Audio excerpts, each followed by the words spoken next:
गाना गाऊंगा।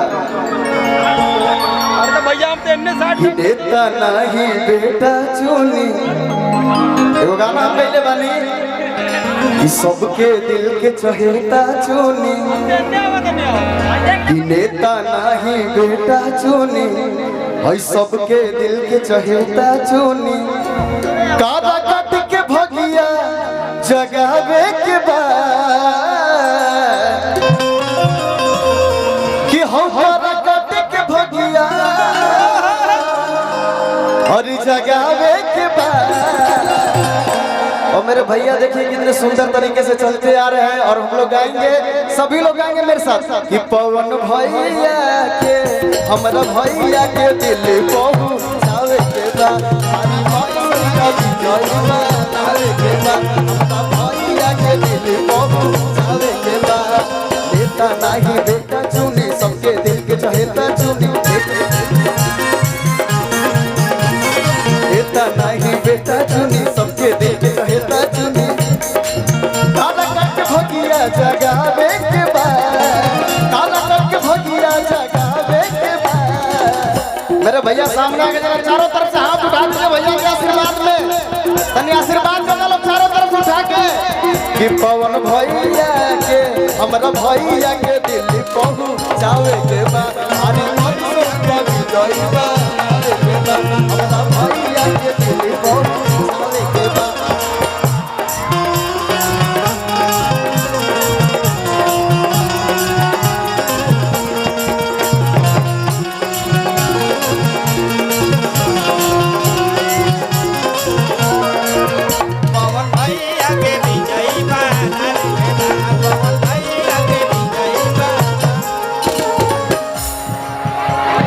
हमारे भैया आ गए तो मैं सीधे सीधे भैया के माइक दे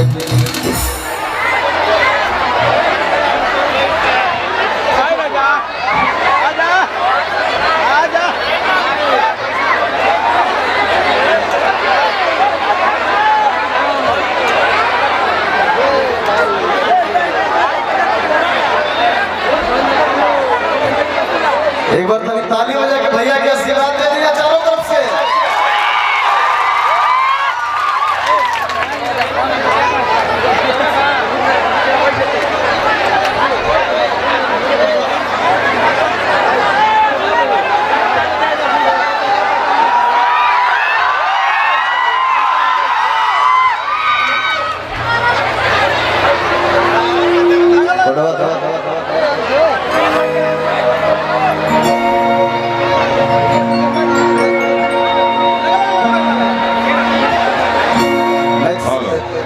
सबके तरफ से भैया अब मंच पे खड़े हैं, एक बार यकीन करी विनती गुहार बा। हम सभी लोग गुहार कर रहे हैं काराकाट की जनता से कि काराकाट के भाग बदली पवन भैया के विचार बा।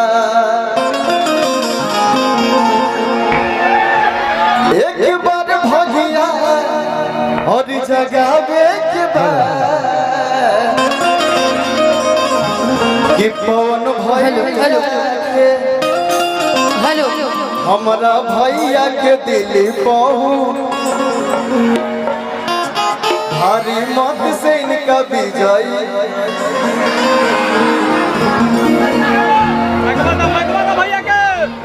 अच्छा देख लो तुम बोलिए, मेरा स्किल लगा दीजिए भैया शीशा।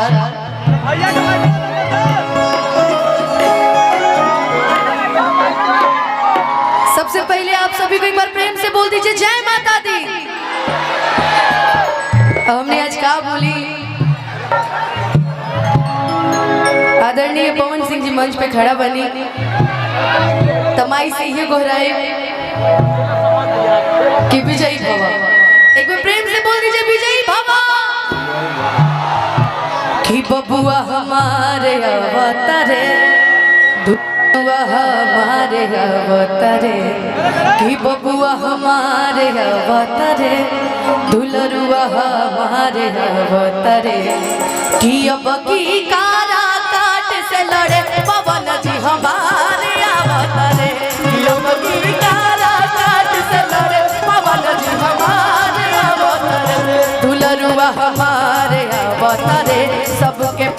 परिवार अवतरे दुलरुआ हमारे अवतरे सबके परिवार अवतरे कि अब की कारा काट से लड़े पावर स्टार अवतरे कि अब की कारा काट से लड़े पवन जी हमारे अवतरे अब की पवन जी कारा काट करे उजियार अवतरे कि अब की पवन जी कारा काट करे उजियार अवतरे जहाँ डाल डाल पर सोने की चिड़िया करती है बसेरा वो भारत देश है मेरा वो भारत देश है मेरा जहाँ डाल डाल पर सोने की चिड़िया करती है बसेरा वो भारत देश है मेरा वो भारत देश है मेरा अब की कारा काट के करे पवन जी ये बोलो भैया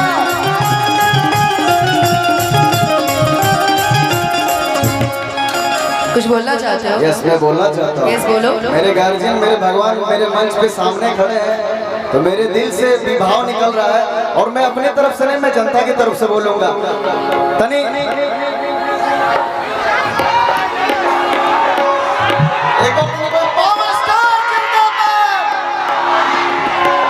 एक बार चाहत की तेरी चारों तरफ से हाथ उठा के एक बार चारों तरफ से हाथ उठा दीजिए भैया के आशीर्वाद के लिए एक बार चारों तरफ से एक बार हाथ उठा दीजिए और कह दीजिए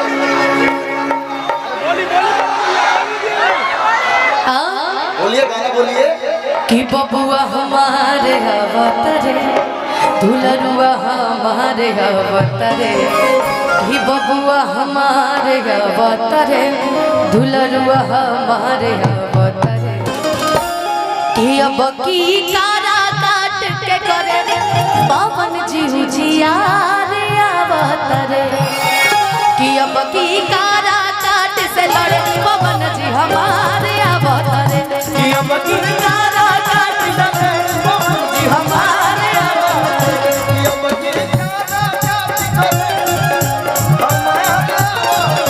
कि अब की कारा काट से लड़े पवन जी हमारे अवतरे कि अब की कारा काट से लड़े भैया हमारे अवतरे कि अब की पवन जी कारा काट करे उजियार अवतरे कि अब की कारा काट से लड़े पवन जी हमारे अवतरे